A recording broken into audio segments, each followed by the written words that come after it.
Coba lihat kalender kalian. Tanggal 1 Ramadan 1441 Hijriah di tahun 2020 akan jatuh pada tanggal 24 April 2020.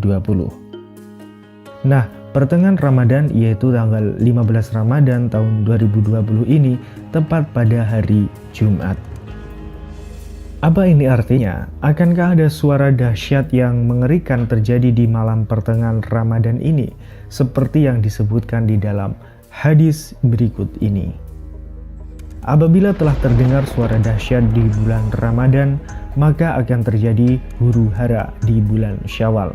Semua suku akan saling berselisih di bulan Zulqa'dah dan akan terjadi pertempuran darah di bulan Zulhijjah dan bulan Muharram, dan manusia akan banyak yang terbunuh. Nabi menyebutkan hal tersebut sebanyak 3 kali. Para sahabat pun bertanya, suara keras apakah itu, wahai Rasulullah?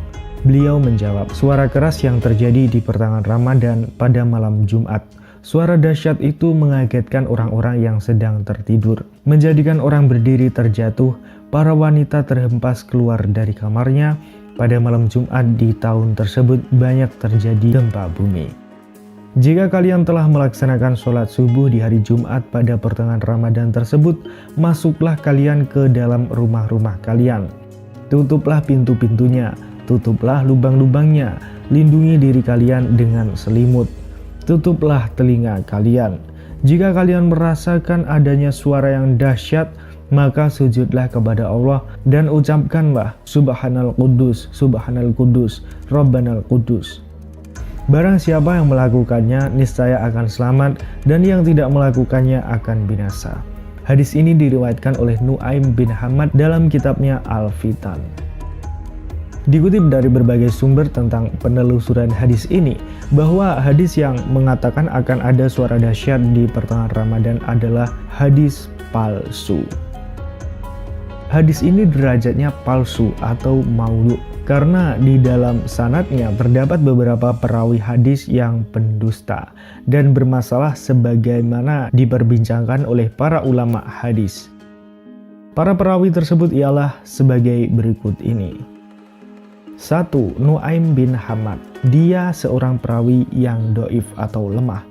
An-Nasai berkata tentangnya, dia seorang yang doif atau lemah. Lihat Ad-Du'afa wal Matrukin karya An-Nasai 1101 nomor 589. Abu Dawud berkata, Nu'aim bin Hamad meriwayatkan 20 hadis Nabi SAW yang tidak mempunyai dasar sanad atau sumber asli. Yang kedua, Ibnu Lahiyah, Abdullah bin Lahiyah.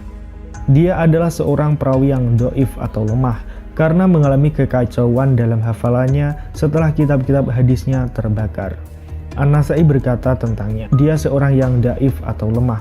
Lihat Ad-Du'afa wal Matrukin karya An-Nasai 164 nomor 346. Dan beberapa perawi hadis lain dalam hadis ini adalah perawi yang tidak bisa dipercaya menurut ahli hadis terpercaya. Ibnul Jauzi rahimahullah berkata, hadis ini dipalsukan atas nama Rasulullah SAW. Lihat Al-Maudu'at 3191. Syekh Al-Albani rahimahullah berkata, hadis ini palsu atau maudhu, dikeluarkan oleh Nu'aim bin Hamad dalam kitab Al-Fitan. Dan beliau menyebutkan beberapa riwayat dalam masalah ini dari Abu Hurairah dan Abdullah bin Mas'ud radhiyallahu anhuma. Lihat silsilah al-hadis ad-dhaifah wal maudu'ah nomor 6178-6179. Jadi kesimpulannya adalah hadis tentang suara dahsyat di pertengahan bulan Ramadan adalah hadis palsu yang tak seharusnya kita percaya. Selain pendapat para ulama dan ahli hadis tadi, kita bisa melihat secara langsung pembuktian bahwa ini adalah hadis palsu. Misalnya tahun 2012 lalu. Jika kita melihat kalender di tahun 2012, maka didapati tanggal 15 Ramadan itu jatuh pada hari Jumat. Dan apakah di hari itu pada tahun 2012 lalu ada suara dahsyat yang menggemparkan? Baik, kita coba telusuri ya sahabat. 15 Ramadan 1433 Hijriah jatuh pada tanggal 3 Agustus 2012. Ada peristiwa apa di hari itu? Di Wikipedia dituliskan 3 Agustus 2012, Korea Utara meminta bantuan pangan dari PBB setelah banjir bulan lalu. BBC. Tidak ada tercatat suara dahsyat yang mengerikan di hari itu. Jadi sahabat, sudah jelas ya kalau itu adalah hadis palsu. Jika ada peristiwa-peristiwa besar, semua adalah atas kehendak Allah Subhanahu wa Ta'ala.